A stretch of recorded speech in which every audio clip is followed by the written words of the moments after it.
Hey there viewers, welcome back to another episode of Ray of All Trades. Today we are working on a 2006 Acura TL. Takes 4.5 quarts of 5W20, full synthetic, at least that's what I use, and a Wix filter 57356. Let's get this thing up on the ramps and change the oil and reset the oil light.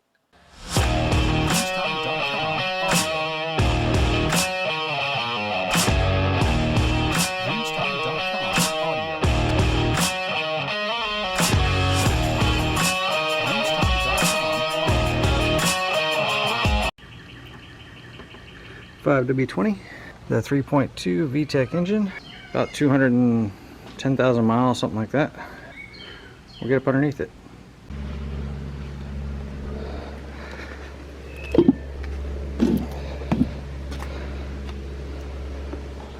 Alright, so let's get some bearings here. This is the passenger side of the car. This side would be the driver's side of the car. This is your oil pan. The cover is covering the transmission side of the car. After a car is warm, when you release the oil drain plug, it's going to arc out at a pretty significant angle. So what I usually try to do is, as I'm pulling this out, I'll try to use the other hand and hold this pan up. If you can't do that, at least try to keep something further away from the back side of it, so that if it does splash, it has something to get a hold of. This particular drain plug, and I believe it's a factory drain plug, is a 13 millimeter or ½ inch. I don't know if anybody's ever seen this before, but if you ever have a plug that's too tight, you can double wrench it. You take two combination wrenches and you can put them in like that, so you can see the angle of this box end wrench going into this open end wrench. And then it'll give you some leverage. You shouldn't have to with a drain plug. It should be able to get on that bolt pretty easily, and you should be able to push it off there. It shouldn't be tightened that much, but if you ever have to, that's one way you can do it. And I always try to use the box end of the wrench instead of the open end. Less chance of stripping out the bolt itself. If you do ever hit on it, try to hit with the soft part of your hand, otherwise you'll end up with arthritis further along in your life.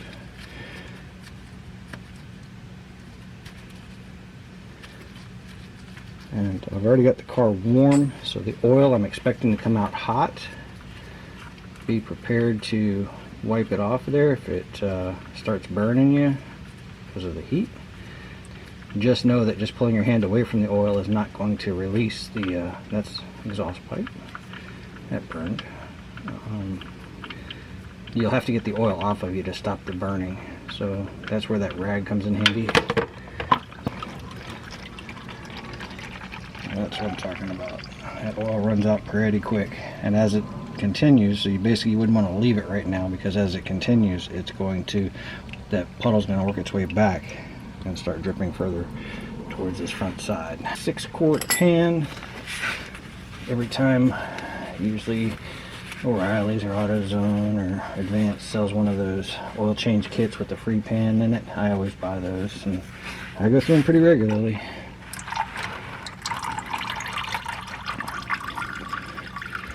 Because the oil's hot, it doesn't take long to drain most of it out. I'll let it sit for a little bit and let it continue on, but you can see on a 6-quart pan it actually fills up pretty well. So while that's finishing draining, it's just about there, I dropped the drain plug in the pan, so I'm going to use a magnet instead of sticking my hand in that really hot oil to pull it out.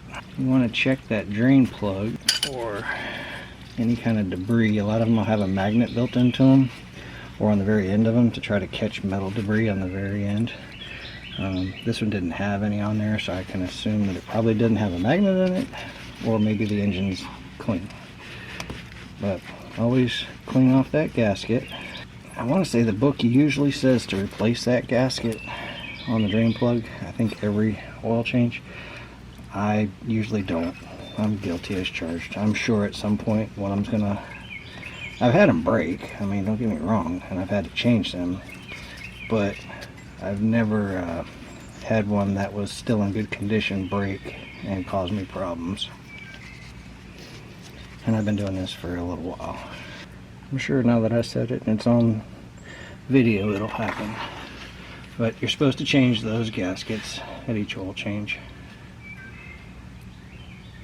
What I do see is a really critical part. I usually wait till the oil starts dripping like that. I don't know if you guys can see it, but I wait till it starts dripping, and at that point you could sit here all day long and it'll continue to do that. But I don't like putting the plug back in when it's still trying a steady stream. But take the rag, try to keep your hand away from getting oil on it. You want to wipe that surface, that gasket that I was just talking about seals against. You don't want any dirt on that surface. If you do, it will leak. So this surface right here is what we need to be really clean. Already cleaned the threads on my plug.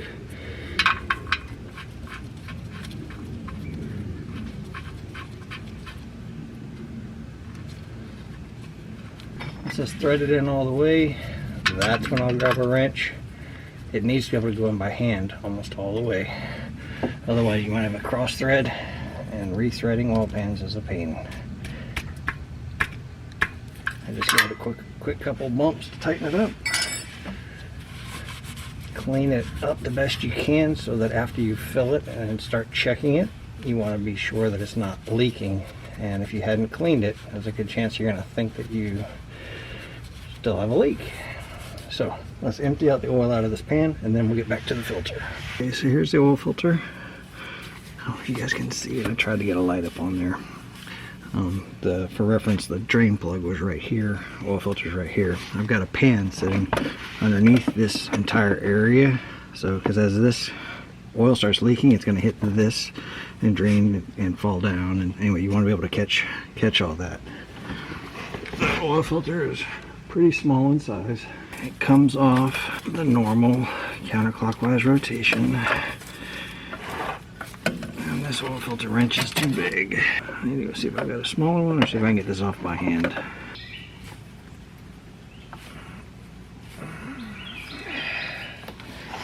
Alright.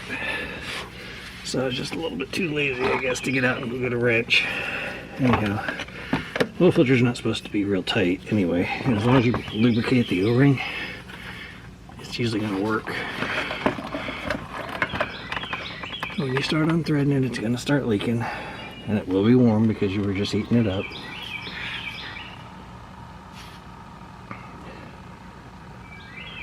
As you let most of that oil get out of there. Remember, always keep rags handy nearby, because if you get the oil on you and it's too hot, you need to be able to wipe it off. It will take a long time to cool down if you don't.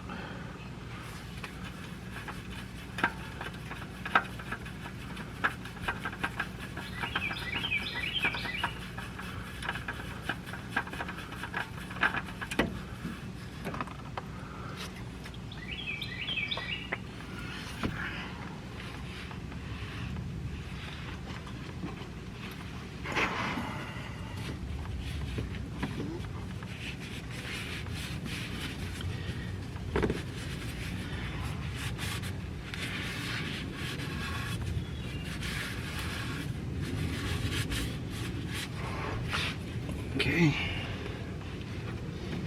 I'm hoping you guys can see this. It's a bright sunny day out here today, so my camera shadows and my angles, I'm having a hard time seeing them. But anyway, where the oil filter surface mates up, you want to make sure that it's a clean, shiny surface. And since I can't show this to you guys too well, I am going to also verify that the oil filter, the old oil filter, has the gasket on it. You want to make sure that this gasket is still attached on this oil filter. It's a rubber gasket.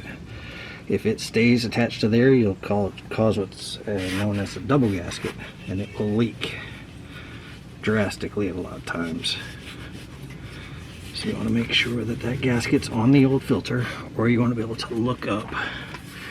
You guys see that? You can't see it because I think the camera angle is terrible. Let me try this. I won't know till editing, but This surface here, you want to be clean. No debris, no issues, nothing stuck to it, all nice and clean. Hopefully y'all got a chance to see that. I think I might actually see it in the camera now. Alright. Unpack your new filter. Make sure it's got a good gasket on it. I take a cap full of brand new oil. I just poured it in the cap. Take my finger, dip it in there, and I just want a light coating around that gasket. So make sure that the oil filter doesn't look abnormal, nothing sticking on it, out of it, there's no bends or nothing like that. And then without touching anything that's dirty, try to push this up onto that threaded area. I'm using one finger to hold upwards pressure while I'm just gingerly turning it. You don't want to cross thread that. Now, once I get it somewhat tight with an oily hand, I'll clean my hands off, grab a rag, and finish tightening it up.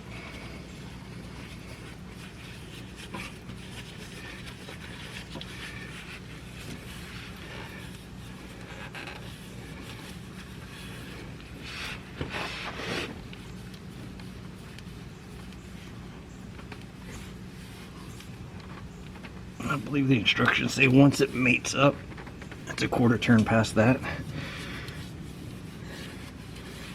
It's kind of hard to see that when you're not on a lift. What I usually do is just with one hand slipping on the filter, just get it snug. We're going to verify at the very end that it's not leaking. While you're under the vehicle, you always look things like your CV axle boots, make sure there's no grease flying off of them. Just take a quick gander, make sure nothing seems out of place. It doesn't take much. This vehicle doesn't have any grease fittings to grease, otherwise this would be the ideal time to grease those.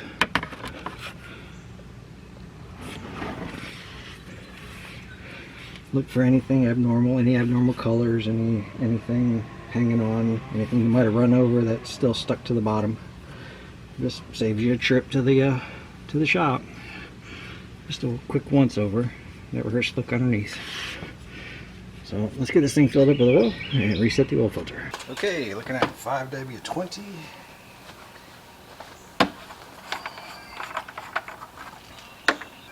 Okay, 5W20 on a 2006 TL with a 3.2 calls for 4.3/4.54 US quarts with a filter. I'm assuming that's 4.3 without, 4.54 with. So 4.5 quarts. And I like using a synthetic, unless the car manufacturer calls for it. You'll get a lot of people, kind of like a Coke and Pepsi or a Chevy and Ford argument. Some love it, some hate it. I'm actually a proponent of it. I like it. If you guys are aware, on the outside of these jugs, it has a quarts and a liters, and it has a line that tells you how much you have left in the jug. So this is a 5-quart jug, brand new. I'm going to be bringing this down with a half a quart left, so that I would have filled it up with 4.5 quarts. So I'm going to fill it up, keep checking until I've got that as my oil level.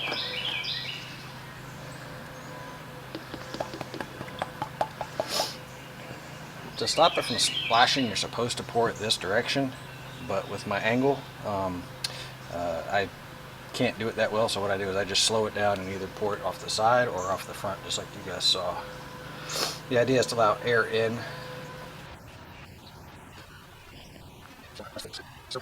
And we'll call that good. The oil funnel finished draining off. Lift it off, throw it in a rag. This goes in. From this point, you would start up the vehicle, let it run for about 30 seconds, and check your oil level, pull it out.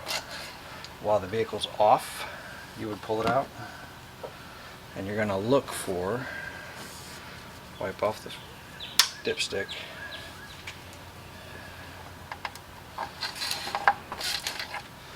What you're going to look for is that the oil level is sitting right there. Because if it's down here, it needs about a half a quart. So it wants to be right there. That's the full level. I'm on a hill, which means that the only place that I can do this is all the way at the bottom of my driveway because the vehicle needs to be flat. So, got it full of oil. Just before checking everything else, or resetting the oil life indicator from the inside, while I'm underneath here, I'm going to make sure that the coolant reservoir is full. I want to pull off the covers, check the belt for any kind of cracks, glazing, anything like that, and see if it needs a replacement. Check my power steering pump, make sure that the levels between those two. Top off my windshield washer fluid. Look for anything out of the ordinary, anything leaking, anything that I need to investigate further. And while you're here, you always want to open up the air filter and look to see if it needs to be replaced. This one has a Phillips head or 8mm bolts.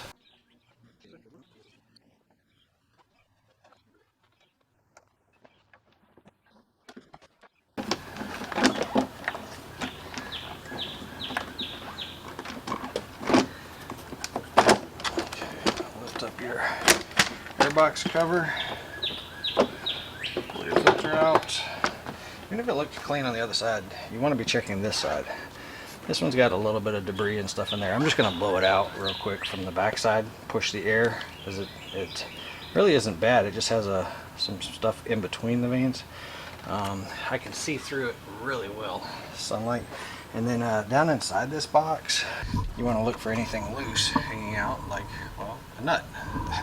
It's kind of a funny one, but you'll find acorns and all kinds of stuff down inside here. You want to vacuum all that out of there. So I'm going to get that vacuumed out, blow out this filter from the back side, clean it up.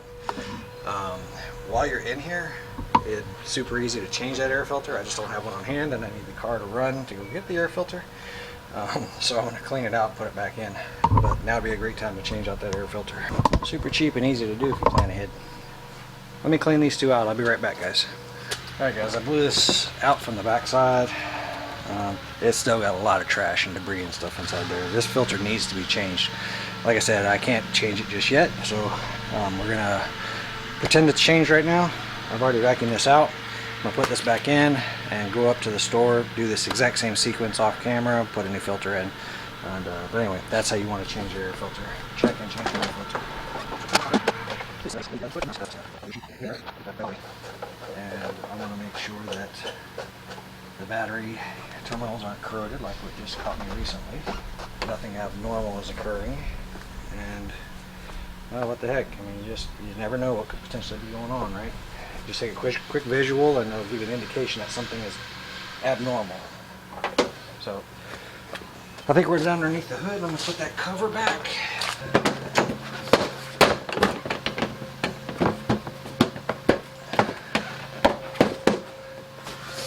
And let's show you how to reset the oil life indicator. Okay, 2006 Acura. Turn the key to the on position. Service due now, A13, which was, I believe, oil change when I looked at it. We're going to press and hold the select reset button. Press and hold it for 10 seconds, I believe. I'm counting Mississippi's in my head. Okay, we're going to release once it shows that. We're going to press and hold this.